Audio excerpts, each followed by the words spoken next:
గురుభ్యో నమః. ఓం జ్యోతిషాంపతే నమః. ఆస్ట్రోటాక్ బై రాజన్ ప్రేక్షకులందరూ కూడా నమస్కారం. ఈరోజు మనము షష్టగ్రహ కూటమి గురించి మనం తెలుసుకుందాం. ఈ షష్టగ్రహ కూటమి గురించి చాలామంది నన్ను కామెంట్లో కూడా అడుగుతున్నారు. అదేవిధంగా కొంతమంది భయపడుతున్నారు. షష్టగ్రహ కూటమి ఎందుకు భయపడుతున్నా అంటే లాస్ట్ టైం మనకి కరోనాకి ముందు కూడా షష్టగ్రహ కూటమి ఏర్పడింది ధనుసు రాశిలో. ఇప్పుడు మీనరాశిలో షష్టగ్రహ కూటమి ఏర్పడుతుంది కదా, విపరీతమైన మార్పులు ఏదైనా వస్తాయా, అనారోగ్య సమస్యలు ఏమైనా వస్తాయని అందరూ కూడా భయపడుతున్నారు. అయితే దీనికోసం నేను ఈ వీడియోలో మీకు క్లారిటీగా అసలు ఏం జరుగుతుంది షష్టగ్రహ కూటమిలో, సో ఆఖరి వరకు కూడా ఈ వీడియో చూసే ప్రయత్నం అయితే చేయండి. ముఖ్యంగా ఈ వీడియో మీకు ఇండియాలో ఉన్న వాళ్ళు కాకుండా బయటి దేశంలో ఉన్న వాళ్ళకి కంపల్సరీ మీ వాళ్ళు ఎవరైనా ఉంటే మటుకు షేర్ చేయండి. ఎందుకంటే ఈ వీడియో ముఖ్యంగా వాళ్ళకి చాలా ఇంపార్టెంట్గా ఉంటుంది. ఓకే, ఇప్పుడు ఈ షష్టగ్రహ కూటమి అనేది మనకి మీనరాశిలో ఏర్పడుతుంది. ఫస్ట్ ఆఫ్ ఆల్ ఒకటి గుర్తుపెట్టుకోండి, మీనరాశి అనేది మనకి అబ్రాడ్ కంట్రీస్ని ఎక్కువగా సూచిస్తూ ఉంటుంది అనమాట. కాబట్టి ఇక్కడ ఇండియా వాళ్ళు ఎక్కువగా భయపడాల్సిన అవసరం అయితే లేదు. అయితే ఇది మన ఇండియా మీద ఎలాంటి ప్రభావం చూపుతుంది అనేది మటుకు చాలా ఇంపార్టెంట్ మనకి.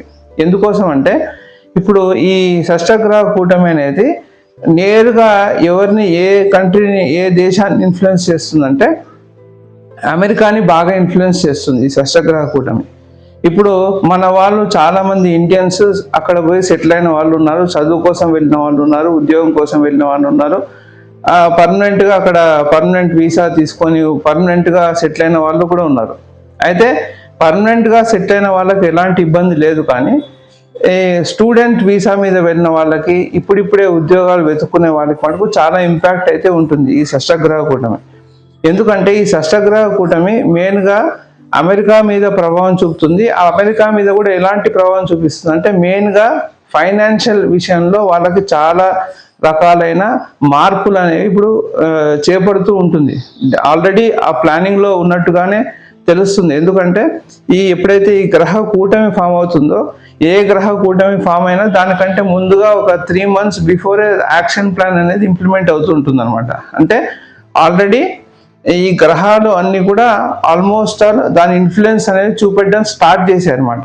కాబట్టి మోస్ట్లీ ఇప్పుడు ఏంటంటే అక్కడ ట్రంప్ ఆల్రెడీ ఆ ఆలోచనలో ఉండాలి మనకి. ఎందుకంటే మనకు ఇవన్నీ వ్యక్తం చేయరు, కాకపోతే గ్రహాలు మటుకు క్లియర్గా వ్యక్తం అయితే చేస్తున్నాయి. ఏంటంటే అక్కడ చాలా పెద్ద మార్పు ఫైనాన్షియల్గా రాబోతుంది. ఈ ఫైనాన్షియల్గా మార్పులు తీసుకురావడం కోసం అని ఇప్పుడు అతను ఏం చేస్తున్నాడు అంటే అందరినీ ఫిల్టర్ చేయబోతున్నాడు. ఈ ఫిల్టరింగ్ ప్రాసెస్ కూడా ఎందుకు చేయబోతున్నాడంటే అక్కడున్న ఫైనాన్షియల్ ఎకానమీ బాగా డెవలప్ కావాలని చెప్పేసి ఇప్పుడు ఆ ఫిల్టరింగ్ ప్రాసెస్ అనేది చేపడుతున్నాడు అనమాట. ఎందుకంటే ఇప్పుడు ఈ ప్రాసెస్లో ఏమవుతుందంటే మెయిన్గా మన ఇండియన్స్ ఎవరైతే జాబ్ కోసం చూస్తున్నారో స్టూడెంట్స్ వాళ్ళు బాగా ఇబ్బంది పడే అవకాశం అయితే ఉంటుంది. కానీ ఇంకొక శుభవార్త ఏంటంటే మీకు ఇప్పుడు ప్రస్తుతం ఇది మీకు బ్యాడ్గా అనిపించవచ్చు, కానీ మన ఇండియన్ ఎకానమీ అంటే ఇప్పుడు మీనరాశిలో శని ప్రవేశిస్తున్నాడు. అదే మార్చి 29వ తారీఖే ఈ షష్టగ్రహ కూటమి ఏర్పడేది కూడా మార్చి 29వ తారీఖే ఏర్పడుతుంది. అదే సమయంలో శని కూడా మారుతున్నాడు, రాహు కూడా అక్కడే ఉంటున్నాడు. కాబట్టి ఈ మార్పు అనేది ఇండియాకు ఒక రకంగా మంచిది. ఎందుకంటే ఇప్పుడు ఇండియాకు ఒక రీసెట్ టైం లాగా మనం తీసుకోవచ్చు. ఎందుకంటే ఈ మార్పు అనేది అమెరికన్స్కి వాళ్ళకి చాలా డిజాస్టర్ అనే చెప్పాలి. ఎందుకంటే వాళ్ళు చాలా ప్రాబ్లంలో ఇరుకబోతున్నారు. కానీ ఇండియాకి మటుకు చాలా మంచి సమయం అనే చెప్పాలి. ఎందుకంటే ఇక్కడి నుంచి దాదాపు మళ్ళీ మీనరాశికి ఎప్పుడైతే టచ్ అవుతాడో, అంటే ఇప్పుడు మీనరాశిలో ఎంటర్ అయ్యాడు కాబట్టి మళ్ళీ మీనరాశికి ఎప్పుడైతే టచ్ అవుతాడో అప్పటి వరకు బయట పరిస్థితి మటుకు అస్తవ్యస్తంగానే ఉంటుంది. ఎందుకంటే ఇప్పుడు ఇండియాకి రీసెట్ టైం లాంటిది. కాబట్టి ఇక్కడి నుంచి ఒక 30 ఏళ్ళ పాటు, ఎగ్జాక్ట్గా 30 years తీసుకోండి ఇక్కడి నుంచి, ఇంకా చెప్పాలంటే 28.5 years. ఈ 28.5 yearsలో ఇండియా ఎంత డెవలప్ అవుతుందనే మీరు ఊహించడం కూడా లేరు. కాబట్టి ఇప్పుడు మనం 2025లో ఉన్నాం. 2025 నుంచి ఇక్కడ నుంచి 28 years మీరు యాడ్ చేయండి, ఎంత అవుతుంది? 2053.5 ఆ ఇయర్స్ కల్లా మీరు చూడండి చాలా డెవలప్మెంట్లో ఉంటుంది. ఈవెన్ అమెరికా కూడా మన దగ్గర అడుక్కునే పరిస్థితి ఏర్పడబోతుంది. కాబట్టి ఇప్పుడు నేను సజెస్ట్ చేసేది ఏంటంటే, మన వాళ్ళు ఇప్పుడు అక్కడ సెటిల్ అయిన వాళ్ళు వదిలిపెట్టండి, వాళ్ళు రావాలంటే చాలా ఆలోచించాల్సి వస్తుంది. కానీ అక్కడ సెటిల్ అవ్వాలనే ఉద్దేశం ఉన్న వాళ్ళకు చాలా వరకు డ్రాప్ అయ్యే ప్రయత్నం అయితే చేయండి. ఎందుకంటే ఇప్పుడు మీకు తర్వాత మీరు ఉన్న దేశంలోనే, ఇప్పుడు మీ ఉన్న దేశమే చాలా డెవలప్ కాబోతుంది, ఇండియానే చాలా డెవలప్ కాబోతుంది. దాంట్లో మీ యొక్క పాత్ర అనేది ఖచ్చితంగా ఉండాలి. కాబట్టి ఎవరైతే అక్కడ చదువుకొని వచ్చే వాళ్ళు ఉంటే వచ్చేసేయండి. కానీ బట్ మోస్ట్లీ ఇక్కడ సెటిల్ అయ్యే ప్రయత్నం అయితే చూడండి. ఎందుకంటే ఇప్పుడు ఇక్కడ చాలా డెవలప్మెంట్ అనేది స్కోప్ చాలా ఎక్కువ ఉందన్నమాట. ఎందుకంటే ఎప్పుడైతే శని ఇప్పుడు మన ఇండియన్ జాతకం ప్రకారం ఇప్పుడు చాలా మంచి టైం అనేది రన్ అవుతుంది. ఈ దశాపరంగా ఇండియాకి చాలా మంచి టైం అనేది రన్ కాబోతుంది. కాబట్టి ఈ టైంలో ఇండియా బాగా డెవలప్ అవడానికి అవకాశం ఉంది. కాబట్టి సాధ్యమైనంత వరకు ఇక్కడే రీటైన్ అయి ఉండడానికి ప్రయత్నం చేయండి. చదువుకునే వాళ్ళు కూడా అక్కడ హైయర్ ఎడ్యుకేషన్ ఇక్కడే చేసుకోండి. ఎందుకంటే ఇక్కడ ఇంకా బాగా డెవలప్ అక్కడున్న వాళ్ళే ఇక్కడికి వచ్చేసి కొత్త ఫర్మ్స్ స్టార్ట్ చేసి కొత్తగా యూనివర్సిటీస్ అన్నీ కూడా ఇక్కడే ఇంప్లిమెంట్ చేసే అవకాశం ఉంది రాబోయే రోజుల్లో. కాబట్టి ఇది కూడా మీరు గమనిస్తారు. ఇప్పుడు అక్కడ యూనివర్సిటీస్ ఇక్కడ వచ్చి ఎస్టాబ్లిష్ చేసేవి కూడా మీరు రాబోయే ఫ్యూచర్లో చూడబోతున్నారు. మోస్ట్లీ ఇది నాకు తెలిసి 2027లో జరగడానికి అవకాశం ఉంది. అక్కడ యూనివర్సిటీస్ ఇక్కడి నుంచే ఆపరేట్ అయ్యేటట్టుగా కూడా కొన్ని పాలసీస్ తీసుకొస్తూ ఉంటారు.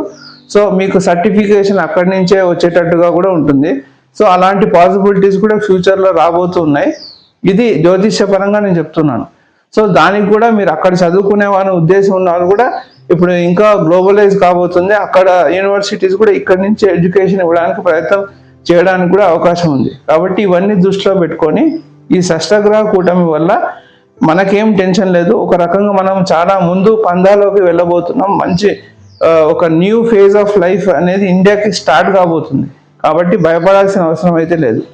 కానీ ఇంకొక ముఖ్యమైన గమనిక ఏంటంటే, ఈ షష్టగ్రహ కూటమి వల్ల ఆరోగ్యం మీద మటుకు ఖచ్చితంగా కొద్దిగా ఎఫెక్ట్ అయితే ఉండబోతుంది. అది ఎలా అంటే, ఇప్పుడు మోస్ట్లీ పక్షులకి, అంటే ఎగిరే పక్షులకి అంటే